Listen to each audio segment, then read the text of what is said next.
আমাদের চোখের সামনে দিয়ে ওই জামাত রাজাকারকে ভোট দিবেন আর আপনারা বাড়িতে শান্তিতে থাকবেন, ওই শান্তিতে কিন্তু আমি থাকতে দেব।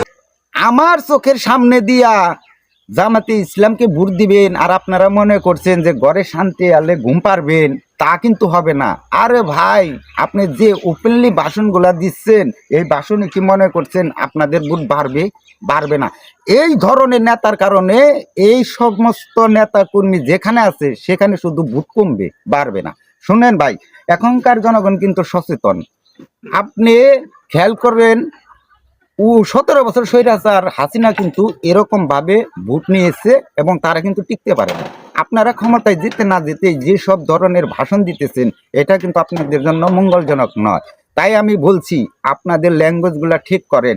আর আমাদের ধামরাই থানার যে নেতাগুলো আছে তাদের বক্তব্য এরকম আপনারা পাবেন না। তাদের বক্তব্য খুবই সুন্দর, নম্র, ভদ্র। আপনারা আমাদের ধামরাই থানার নেতাদের কাছে কিছু শিখে যান। আপনারা যেভাবে শুরু করেছেন, ক্ষমতা আসার আগেই কিন্তু আপনারা পাওয়ার দেখাচ্ছেন, এটা কিন্তু ঠিক না।